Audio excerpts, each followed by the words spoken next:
Welcome to the It Is Written Canada television program. My name is Bill Santos. Thank you so much for joining us.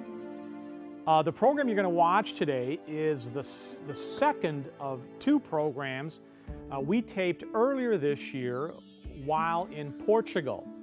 I had the awesome privilege of taking a skeleton crew with me to Portugal earlier in the year, and we taped two programs there. Portugal is a special place for me. Like you'll hear it in the program, but both of my parents are Portuguese immigrants. I'm of Portuguese heritage. My dad immigrated to Canada in 1958. My mother came in 1959. My brother and I were both born here in Canada. I was born in downtown Toronto, Women's College Hospital. And as much as I'm a proud Canadian, you know, you never really sort of lose your heritage. And my heritage happens to be Portuguese. And so we went to Portugal, and the program you're going to watch today was taped in a small fishing village called Nazare, or Nazareth, Portugal. And there's a whole story behind how that name came about. But it is the birthplace of my mother and my father. And I am so excited to share this program with you. I hope you'll enjoy it. I'll be back in a couple of minutes.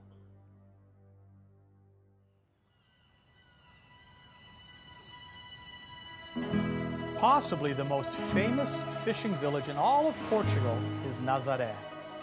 While it does not have the grandiose monuments found in other Portuguese towns, it has an atmosphere of times gone by and traditions that thrive to this day, making it a special place to visit.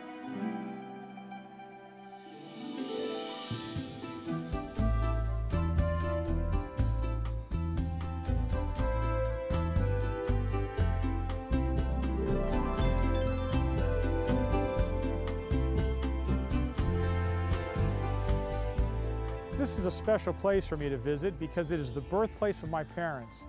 And on today's program, I want to take you on a tour of Nazare. This is a town of some roughly 15,000 people covering an area of about 84 square kilometers. Nazare is named after Nazareth in Palestine. The town of Nazare is not very old if you take into account the age of Portugal itself. In the 17th century, the sea covered this entire beach area.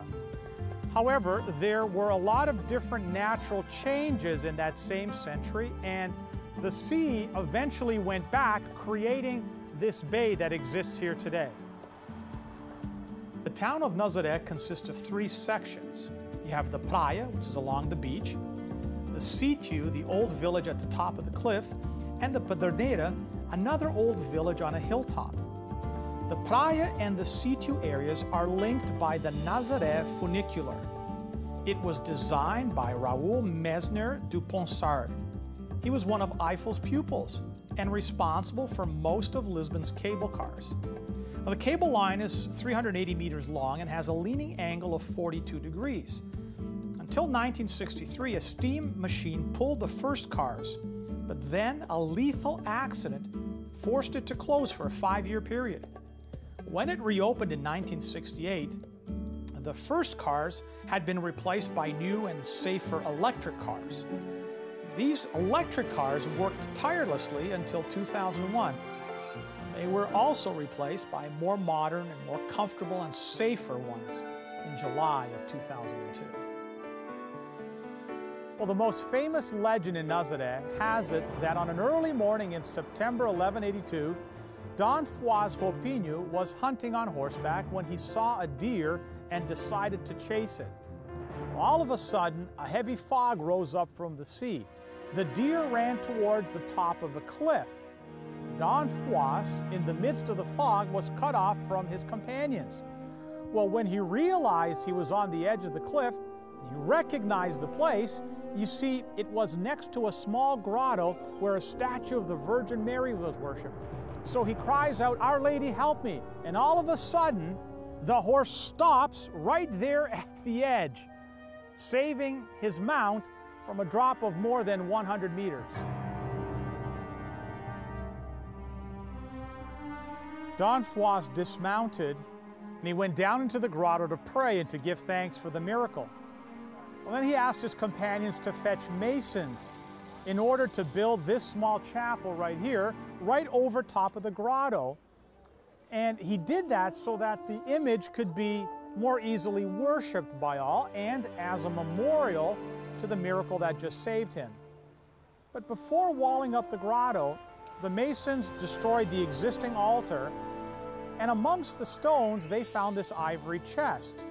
Inside the chest were some relics, and in there was an old parchment containing the story of the little wooden statue, just over 1 palm high, of the Virgin Mary breastfeeding the baby Jesus seated on her left leg. Well, according to the parchment, the statue was worshipped since the beginning of Christianity in Nazareth back in Palestine. It was rescued in the 4th century by a monk who took the statue to Spain, and it remained in Spain until around the year 711 AD. So here you have this statue, Our Lady of Nazare, received its name from this village in Palestine where it was first worshipped, was brought by a monk to Spain, and then a friar brings it from Spain to the Atlantic coast. He brings it here to this place. It's what the Portuguese call o Monte de São Bartolomeu, St. Bartholomew's Mount. The monk arrives here. He decides to spend a few days here. He then decides he's going to live as a hermit. So he takes the image and he decides to go and settle in a little grotto on the edge of a cliff above the sea. Well, a year after moving here to the cliff, the friar died and he was buried here, but the grotto remained with the statue inside of it. Well, until 1182, when Don Fuas, after the miracle, moved the statue out of the grotto and had this chapel built as a memorial to the event that saved his life. Thus, the chapel was named Capella da Memoria, Chapel of the Memory. The tiles on the chapel depict the event, and outside of the chapel is a pillar with an inscription commemorating the visit of Vasco da Gama here prior to and after his voyage to India. Now in 1377, because of the growing number of pilgrims, King Fernando had the church over here built, the sanctuary of Our Lady of Nazareth. It was built in 1377.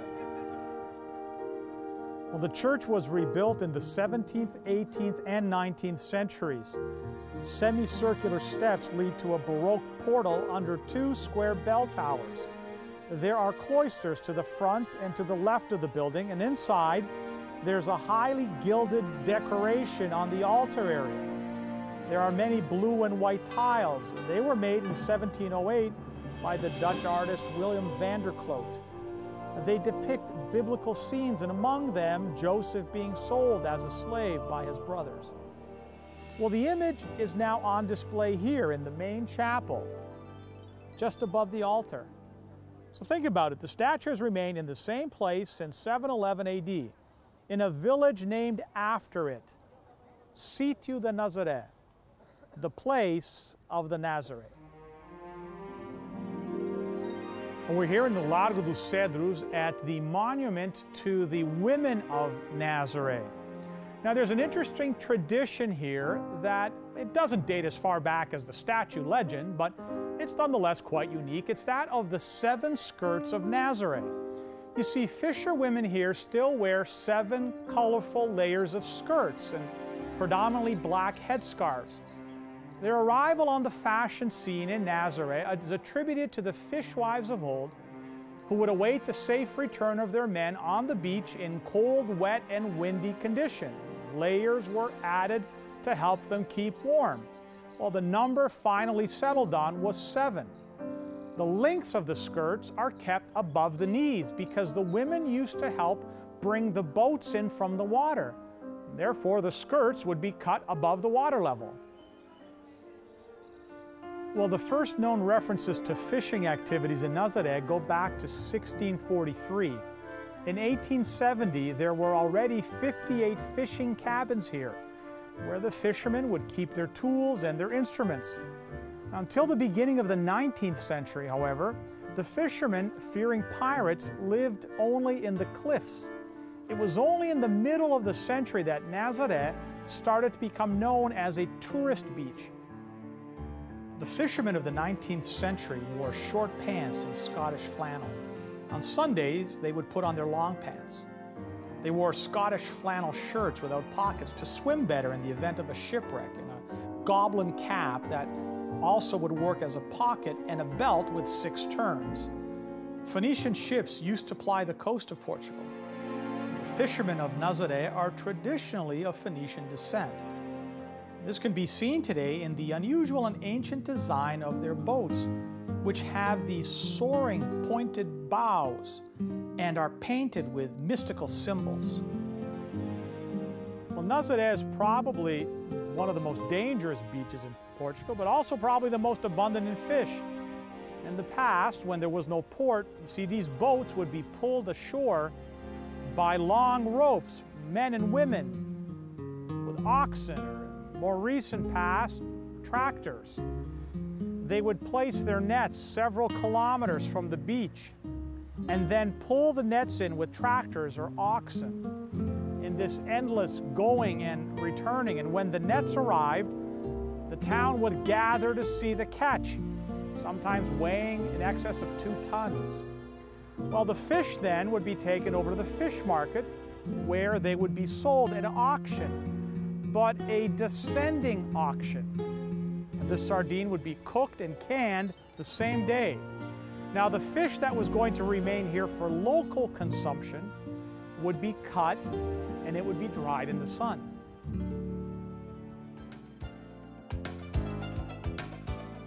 Today, Nazare is probably better known for its waves and attracting big wave surfers like Garrett McNamara than anything else. On October the 17th, 2011, McNamara caught what may prove to be the biggest wave ever surfed right here at Praia do Norte. The wave was believed to have a height of around 30 meters. You see, the coast of Nazare is home to a special phenomenon. It's a feature known as the Nazare Canyon. This deep undersea trough is deeper, longer, and wider than America's Grand Canyon.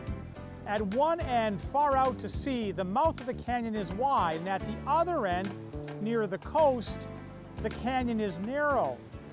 So water passing through this natural tunnel is amplified and pressurized, creating waves of skyscraper proportions. This rare formation is a gap in the continental plate, some 170 kilometers in length and 5 kilometers deep. You know, these streets here are part of my history, part of my heritage. It helps define who I am. You see, my mom and my dad, they ran up and down these streets as young children and later as younger adults, right up until the time of their departure to Canada in 1958. We are what our ancestors have left us to be. But if that's all we are, then we're in sad shape. The painful truth is, although we have roots and they are valuable for our self-understanding, our roots usually are not very pretty. I mean, there are many who have ancestors who are worth little as models for us to imitate. Well, that's even true of our religious ancestors. I mean, look at some of our ancestors in faith. Abraham seemed forever clumsy. You know, once while in Egypt, he tried to pass off his wife Sarah as his sister, so a Pharaoh with a wandering eye would not become jealous and kill him to get her. King David, we usually remember David for his battle against Goliath or his beautiful psalms, his mighty kingdom, but David was also a philanderer. He chased other men's wives. And when he caught them, as he did Bathsheba, he wasn't above knocking off the husband so he could marry the woman. Not exactly the ideal ancestor to imitate. Well, then there's Jacob with Abraham, Isaac, and Joseph. He is a patriarch. He's at the very base of our family roots. See, what we often forget is Jacob's nickname. It was Tricky Jacob. He was sly and cunning. He cheated his brother out of their father's inheritance. Now, there's one more element to our heritage, at least our religious heritage. Our ancestors in faith left us not only a name, not only a history, but also a blessing, God's blessing. I will bless you, says the Lord to Abraham and his descendants, and make your name great so that you will be a blessing. What makes the heritage of the faithful to which we belong different from any other family tree and any story the genealogist can dig up, it's not that we're better than anyone else. What makes us different is that we're blessed by God. God claims us. We are part of His clan. He made that investment in us. He established His kinship back in Exodus when He said, "You will be my people and I will be your God." And He demonstrated His involvement in our clan when He sent His Son to die on our behalf. It's not out of respect for our heritage God accepts us. It's out of involvement in our past that He loves us and stays involved in our present. That is why, in the Lord's Prayer, Jesus permits us to say, "Our Father," when addressing God. This is a family affair. That serves to remind us that we're part of a long line of the faithful, people who have been blessed by God. When we confess that, then we are reminded that we need His blessing. You see, we have no land, we have no property, nothing we can truly call our own. Abraham never did settle down in one place. Our life as God's children is a journey, always searching for a promised land where life is simple and life is good, but always enduring in the meantime in the world, the confused world, the troubled world, the doubting world. And the irony is, it's not only in that future land God promises to be with us, but He promises to be with us in this present journey also. You see, in this life, we will never arrive at a promised land. This is the way God meant it to be. The creed of faith which links us with our ancestors never loses sight of the fact that the faithful are always wanderers, always pilgrims. Indeed, the greatest irony here is that having roots, we are yet rootless. Having this heritage only reminds us that we have no home. Examining our roots is not a nostalgia trip from which we can return to a comfortable, secure present. It is a recognition that our present has no security and nothing that is temporal. Wandering means lacking home, lacking many possessions, lacking even a country. And as God's children, we inherit nothing except His name, His blessing, and His promise to be with us and help us make sense out of this senseless world. Having roots in God's family means our roots cannot be in the world, the one that we see around us today. The starkness of that reality is demonstrated movingly in the play Fiddler on the Roof. Now, as you may well know, this is a story of a village of Russian Jews. They're faithful Jews. For them, life was good.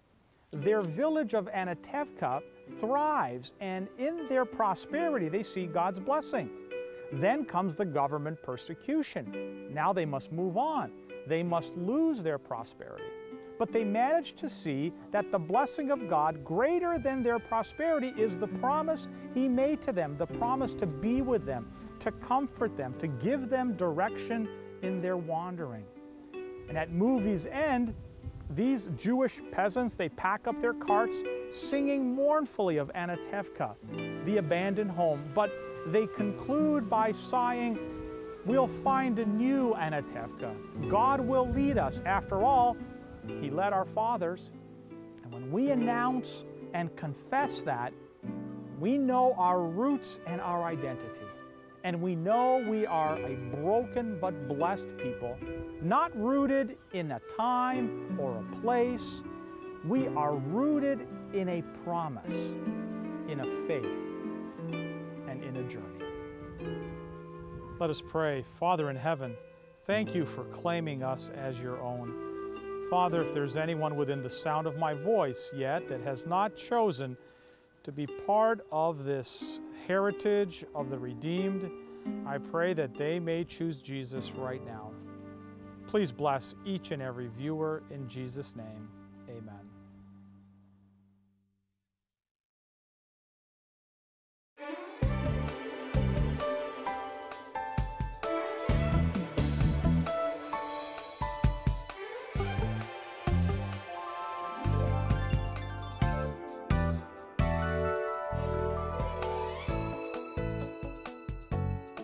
Hi everyone.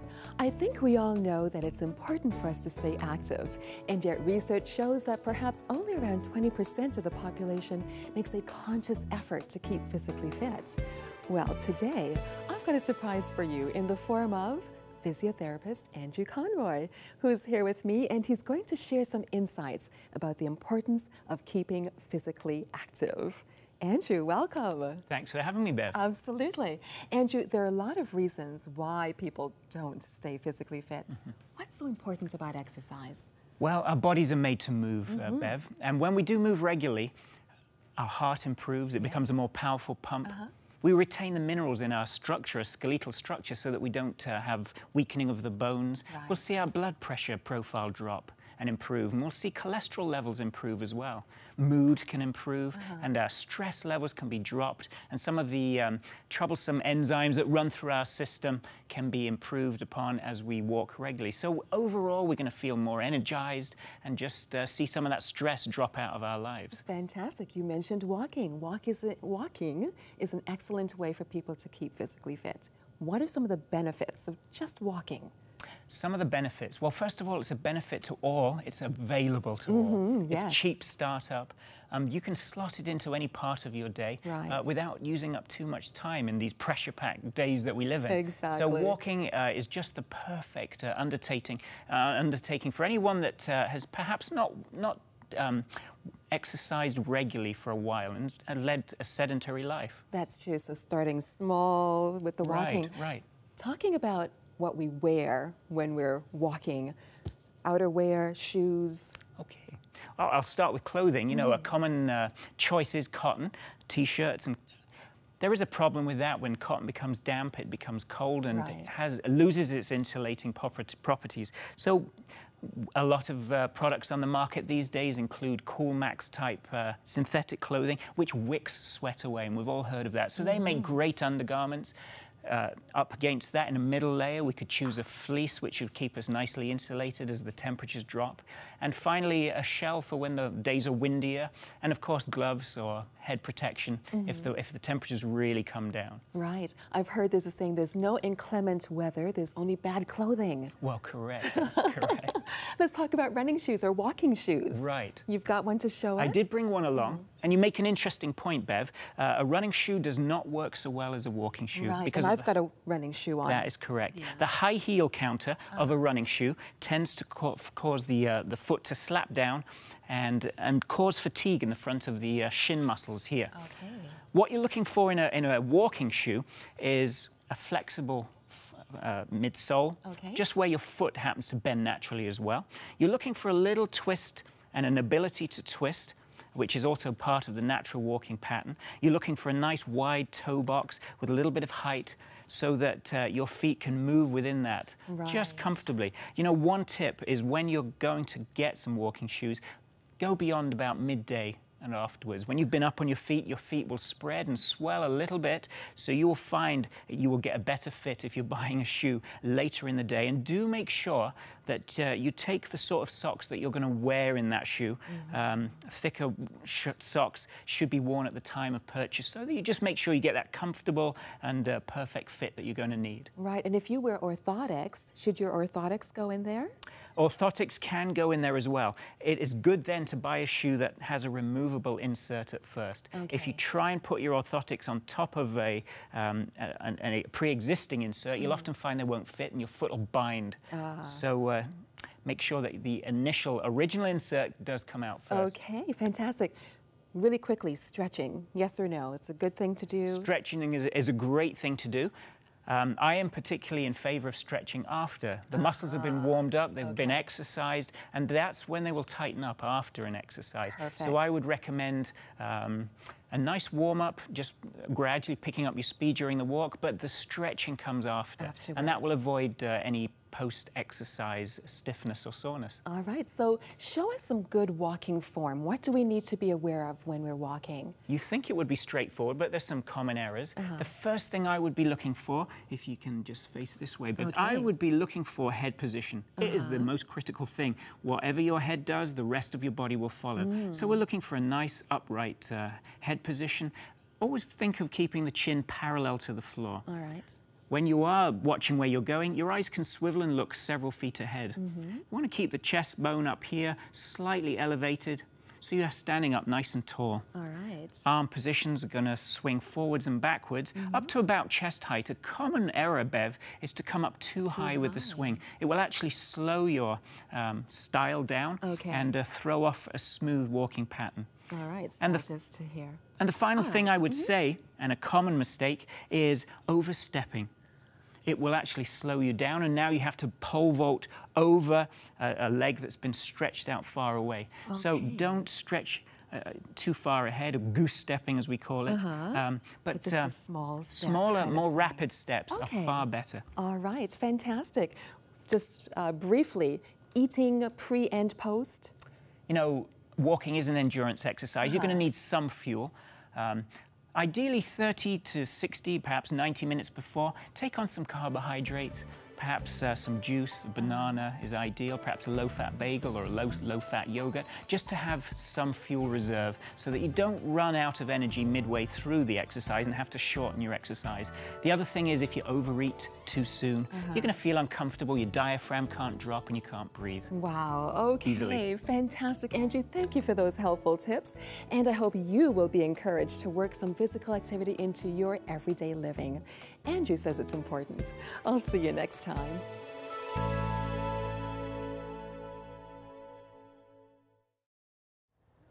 I want to thank you for joining us here on this edition of the It Is Written program, and I hope you'll be back with us again next time.